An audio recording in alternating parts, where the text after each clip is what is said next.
Dear students, now we will talk about the structure and function of tRNA. tRNA means transfer RNA.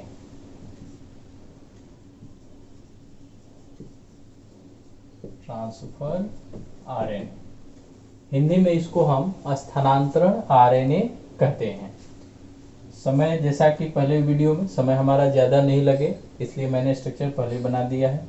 अगर आपको कहीं दिक्कत हो तो आप जो है बताएंगे हमें, जिस भी माध्यम से हो सकता हो, ऐप के माध्यम से या व्हाट्सएप के माध्यम से या फ़ोन के माध्यम से भी, तो मैं उसके लिए अलग से आपको गाइड कर दूंगा। तो tRNA ट्रांसफर आरएनए जो है आरएनए के बाद सबसे ज्यादा मात्रा में पाया जाने वाला आरएनए है, जो लगभग 10 से 20% यानी 10 to 20% of the total RNA को कंस्टिट्यूट करता है। यह जो है ट्रांसफर, इसका नाम क्यों है? क्योंकि ये क्या करता है कि प्रोटीन सिंथेसिस के समय, यानी प्रोटीन का जब निर्माण हो रहा होता है तो उसमें जो एमिनो एसिड जुड़ करके पॉलीपेप्टाइड का निर्माण करते हैं, उस एमिनो एसिड को ये साइटोप्लाज्म से राइबोसोम तक लाने का काम करता है, जिससे पॉलीपेप्टाइड चेन का सिंथेसिस होता है। तो इसका वर्क जो है आप समझ गए कि वर्क यही है कि यह क्या करता है कि रिक्वायर्ड एमिनो एसिड, यानी किसी पॉलीपेप्टाइड चेन की सिंथेसिस के लिए जो भी एमिनो एसिड चाहिए, उस एमिनो एसिड को साइटोप्लाज्म से राइबोसोम तक लाने का काम करता है, जिससे कि पॉलीपेप्टाइड चेन का संश्लेषण होता है।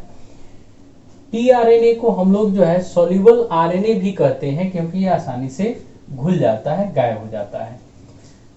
अब इसके स्ट्रक्चर की बात करें तो इसमें जो है 5 आर्म्स, 1 2 3 4 5 आर्म्स होते हैं, जिसमें यह आर्म जो है काफी छोटा होता है, इसको लंब या शॉर्ट आर्म कहते हैं।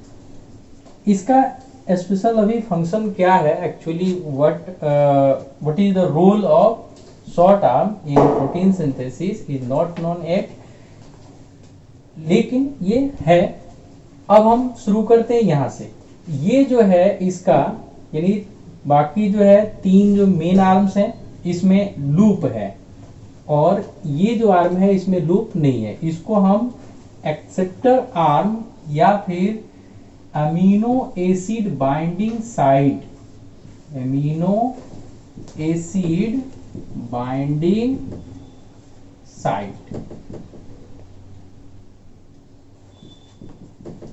यानी एमिनो एसिड बंधन स्थल,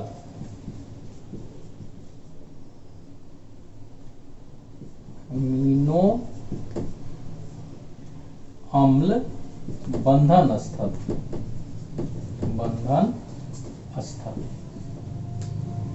यह जो 3' एंड और ये दूसरा 5' एंड, 3' एंड जो होता है यहीं पर एमिनो एसिड आकर के जुड़ते हैं, यानी यही सिरा जो है एमिनो एसिड को ज्वाइन करके कैरी करता है।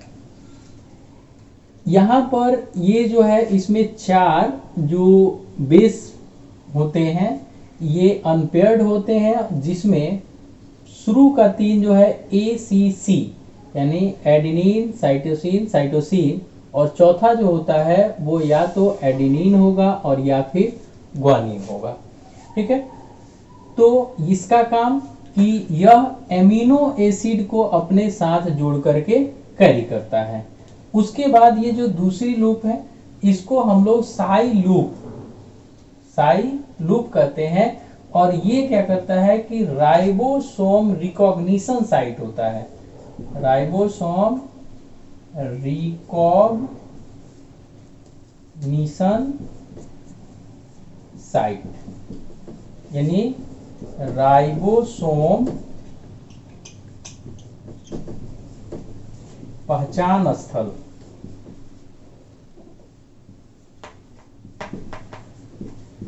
यानी उस राइबोसोम से जुड़ने का काम करता है जहां पर प्रोटीन सिंथेसिस प्रक्रिया चल रही होती है।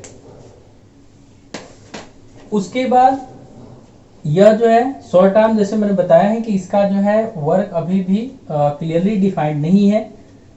इसके बाद जो तीसरी मेन भुजा होती है इसको हम एंटीकोडोन साइट, एंटीकोडोन यहाँ जो है 3 आप बिंदु जैसे देख रहे होंगे, ये ट्रिपलेट कोडोन होते हैं और ये क्या करता है कि mRNA, जैसे कि पिछले वीडियो में हम लोग समझे कि mRNA जो होता है वो अपने साथ कोड कैरी करता है।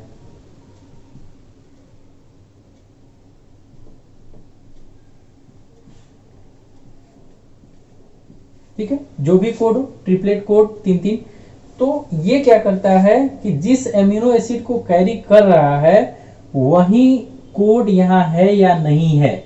जैसे यहाँ पर देखें कि UCA ये कोडोन है, तो यह कोडोन जिस एमिनो एसिड को इंडिकेट करता है या जिसके लिए कोड करता है वही एमिनो एसिड यहाँ है या नहीं है, ये आकर के इस पे बैठेगा और तब यहाँ मिलान होगा कि जिस एमिनो एसिड के लिए कोड है वो एमिनो एसिड यहाँ है या नहीं है। अगर है तो फिर ये इसका जो है पॉलीपेप्टाइड निर्माण में आगे प्रक्रिया बढ़ेगी, अगर नहीं है तो ये टीआरएनए बैक हो जाएगा। उसके बाद ये एंटीकोडोन साइट हो गया, जो क्या करता है कि mRNA पे जो भी कोड्स है उसको रीड करता है और उसी के अकॉर्डिंगली mRNA को ट्रांसफर करता है, सॉरी एमिनो एसिड को ट्रांसफर करता है। इसके बाद ये भुजा जो है इसको हम DHU लूप कहते हैं। एक्चुअली में यह क्या करता है कि एमिनो एसिड सिंथेटेज जो एंजाइम होती है जो इसको एक्टिवेट करने का काम करता है उसका सिंथेसिस यहाँ होता है, इसीलिए इसको हम सिंथेटिक साइट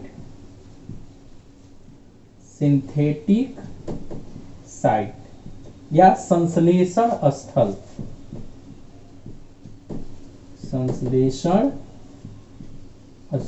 किस चीज का संश्लेषण स्थल?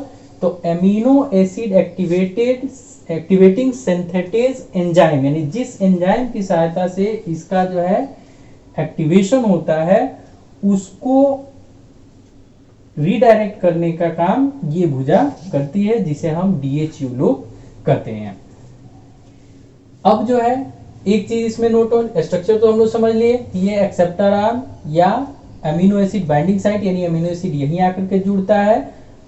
ये जो है राइबोसोम रिकॉग्निशन साइट, यानी जिस राइबोसोम से जुड़ना है उसको ये पहचान करता है।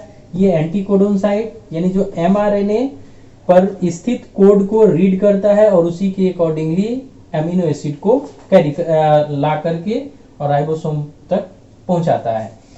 उसके बाद ये जो है एमिनो एसिड सिंथेटिक साइट या संश्लेषण स्थल, ये amino acid activating synthetase enzyme के लिए स्थल का काम करता है, यानी कि उसका जो है संश्लेषण करता है। अब एक चीज इसमें नोट करने वाली बात है कि टीआरएनए, जैसे हम लोग जानते हैं कि there are about 200 amino acid are known till date, यानी लगभग अभी तक लगभग जो है 200 एमिनो एसिड के बारे में हम लोग जान चुके हैं या उसकी पहचान हो चुकी है, लेकिन nearly 20 amino acid are capable to constitute or synthesize all types of protein found in the most of the organism, यानी जीवों में जितने भी तरह के प्रोटीन पाए जाते हैं उसको मात्र 20 एमिनो एसिड ही उसको कंस्टिट्यूट कर देते हैं, जबकि टोटल कितने हैं 200, लगभग 200 एमिनो एसिड।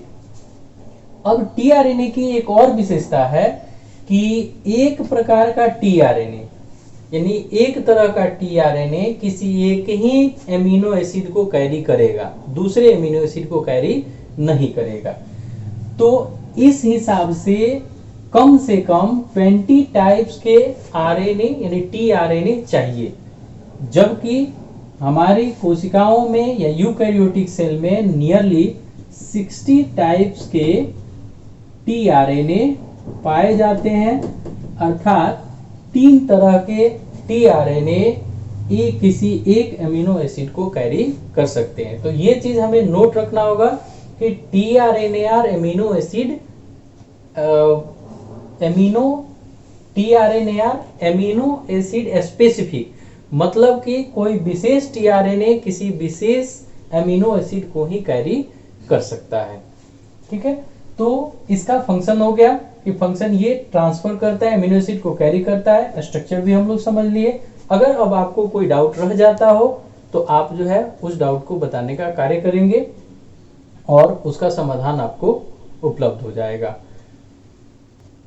हाँ, एक बात और कि यह जो स्ट्रक्चर हम लोग पढ़ते हैं इसको क्लोवर लीफ मॉडल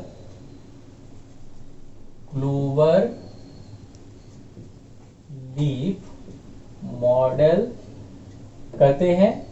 और यह जो है आर होल्ली द्वारा इसको 1968 में यह दिया गया। तो इस मॉडल का नाम हमें याद रखना है, कौन सा? Clover leaf model. दिया किसके द्वारा गया? तो आर होल्ली द्वारा 1968 में।